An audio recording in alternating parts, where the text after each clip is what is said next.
Facts. ఈ ప్రపంచంలో ఎలాంటి వింత మనుషులు ఉంటారంటే ఈ ప్రపంచాన్ని వివిధ భాగాలుగా మార్చారు. ఆ భాగాలకు వివిధ రిలీజియన్స్ నమ్ముతారు. ఆ పర్టికులర్ భాగాన్నే స్టేట్స్ గా మార్చితే అందులో వివిధ కులాలను నమ్ముతారు. ఆ కులాలలో కూడా పేద ధనిక ఇంకా చిన్న పెద్ద ఇలా ఈ లెక్కలతో మనిషి నశిస్తున్నాడు. ఒక మతం కాకపోతే ఒక కులం ఏదో ఒకటి మనిషికి మరణ సంకేతనే సృష్టిస్తుంది. మనుషులు మతాన్ని నమ్ముతున్నారు అని స్టేట్స్ లో వాటిని పొలిటికల్ గా ఉపయోగిస్తారు. మనుషులు కులాన్ని నమ్మితే ఒక గ్రామానికి కూడా సర్పంచ్ వంటి వారు పొలిటిక్స్ కి వాడుతారు. ఇక్కడ మంచి చెడును చూసుకోరు. మన మతం వాడు లేదా మన కులం వాడు అని చూసుకొని ఓట్ వేస్తారు. చివరికి నష్టపోయేది మనమే. ఈ కులం అనేది మనిషి పుట్టుకతో మొదలెట్టిన పని వల్ల పలకరించే కేటగిరీ. కానీ మతం మనిషికి ఒకటే మార్గం. తన ప్రాణాలు బ్రతుకు తీర్పు అంతా ఒక మతానికే వదిలేస్తాడు. అయితే ఎన్నో మతాలు ఫేక్ అనడానికి ఎన్నో ప్రూఫ్స్ ఉన్నాయి. కానీ హిందూ, ముస్లిం, క్రిస్టియన్స్ అన్న మతాలు ఎన్నో ఏళ్ల నుంచి నమ్ముతున్నాం. ఈ మూడు రిలీజియన్స్ ని ఫేక్ అని సైంటిస్ట్ కూడా ప్రూవ్ చేయలేదు. ఇక ఈ వీడియోలో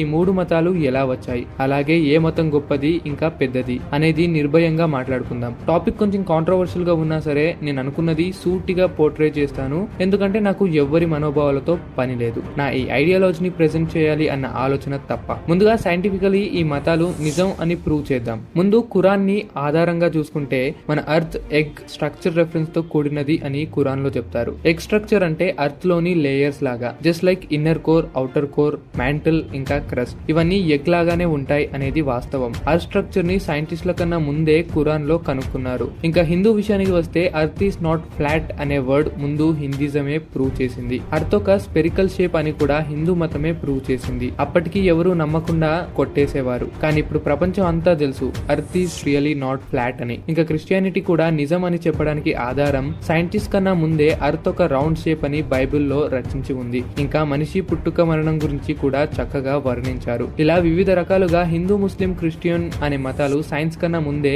అన్ని నిజం అని నిరూపించాయి. కానీ జ్ఞానం అనేది ఎవరైనా ముందే కనుగొన్నారు అంటే దాని అర్థం మన పూర్వీకులు మనకన్నా జ్ఞానం కలిగిన వారు అవ్వచ్చు. కానీ మతాలు నిజం అని ఎలా అంటాం అనే ఈ ప్రశ్న కూడా రావచ్చు. ఇప్పుడు హిందూ, ముస్లిం, క్రిస్టియన్ అంటే భగవద్గీత, ఖురాన్, బైబుల్ వీటిలో ఉన్న సిమిలారిటీస్ చూద్దాం. ఈ మూడు పుస్తకాల్లోనూ పుట్టుక, మరణం, స్వర్గం, నరకం ఉంటాయని వర్ణించారు. అంటే ఏ మతాన్ని నమ్మాలి, ఏ దేవుణ్ణి నమ్మాలి అనేది పక్కన పెడితే మూడు మతాలు ఒకటే ధర్మాన్ని తెలియజేస్తున్నాయి. కాకపోతే కల్చర్, ట్రెడిషన్ మాత్రమే వేరే. హిందూ, ముస్లిం, క్రిస్టియన్ ఈ మూడు మతాల్లో కొన్ని చెడు, కొన్ని మంచి.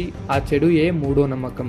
దేవుడు ఉన్నాడు అని నమ్మొచ్చు, కానీ వాటి వల్ల మూడో నమ్మకాన్ని అడ్డు పెట్టుకుని వ్యాపారం చేస్తారు. హిందూలో ఫేక్ బాబాలు, క్రిస్టియన్ లో దేవుని పేరు చెప్పి అమ్మే ఫేక్ ఆయిల్స్, ఇలా చాలా మతంలో చాలా స్కామ్స్ ఉన్నాయి. సో మతం మీద నమ్మకం, గౌరవం, ప్రేమ ఉండాలి. మనం దాన్ని ఒక పర్సనల్ గానే ఉంచాలి. మన నమ్మకం అనేది మన మధ్య ఉండాలి గాని 10 మందిని నమ్మించే పనిలో ఉండకూడదు. అంతేగాని మతాన్ని అడ్డు పెట్టుకుని గొడవలు లేదా వ్యాపారం చేసేవాడు ఖచ్చితంగా తన మతం మీద నమ్మకం కన్నా వేరే మతం మీద కోపిస్తుడే అని ప్రూవ్ అవుతుంది. భగవద్గీతలో కృష్ణుడు చెప్పే మాట ప్రకారం ఈ జీవ జంతువులు, మానవులు అందరూ పరమాత్ములే. అంటే నువ్వు నేను వేరు కాదు, మంచి చెడు కూడా వేరు కాదు. ఇవన్నీ ఒక చెట్టు నుండి వేరు అయిన ఆకులు లాంటివి. తిరిగి మరణించాక కలిసిపోయేది పరమాత్మలోనే, అంటే పరమశివుడిలోనే. అయితే నువ్వు నేను ఒకటి అన్నప్పుడు శివుడు, నారాయణుడు కూడా ఒకటి అంటారు కదా. అలాగే శివుడు, నారాయణుడు ఒకటైతే శివుడు, జీసస్ ఒకటి కాదు అంటారా? లేదా యేసు ప్రభు, అల్లా ఒకటి కాదు అంటారా? ఇక్కడ నా ఉద్దేశం ధర్మాన్ని చర్చించేవారు,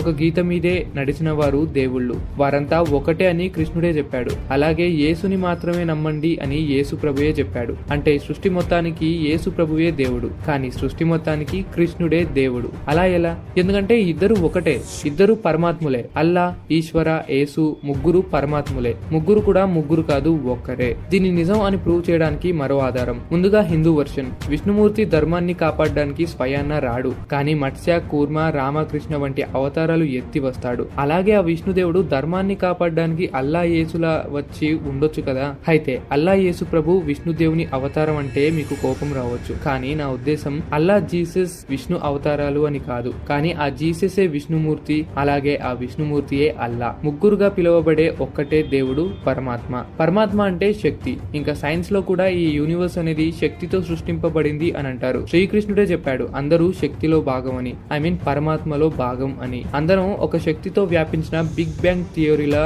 ఒక భాగం. So no Christianity, no Hinduism, no Muslim, కేవలం పరమాత్మ. అదే ఈ సృష్టిని రక్షిస్తుంది. సో ఆ పరమాత్మనే హిందూలో శివుడు అంటారు, క్రిస్టియానిటీలో జీసస్ అంటారు, ముస్లిమ్స్ లో అల్లా అంటారు. అయితే వేరే వేరే భాషల్లో వేరే వేరే పేరు అని అనుకోవచ్చు దేవుళ్ళుగా, ఎందుకని ముగ్గురు వేరే దేవులుగా చర్చించటం. చివరిగా చెప్పేది ఏంటంటే పుస్తకాల్లో ఉన్న ధర్మాన్ని, పరమాత్మను నమ్మండి. దేవుడు అనే పేరుతో మనలో మన మానవత్వాన్ని విడదీయకండి, ఎందుకంటే ప్రతిదీ పరమాత్మనే కాబట్టి. సో ఈ వీడియో మీకు అర్థమైంది అని అనుకుంటున్నాను. దీని వలన ఈ వీడియో మీకు ఎంతో కొంత జ్ఞానాన్ని తెలియజేసింది అని అనుకుంటున్నాను. సో హోప్ నేను ఎవరిని కించపరచలేదు అని అనుకుంటున్నాను. సో ఇవాళ వీడియోకి అయితే ఇంతే. మరెన్నో ఇంట్రెస్టింగ్ ఫ్యాక్ట్స్ అండ్ మిస్టరీస్ తో మీ ముందుంటాను. సో మరో వీడియోతో కలుద్దాం. See you soon again.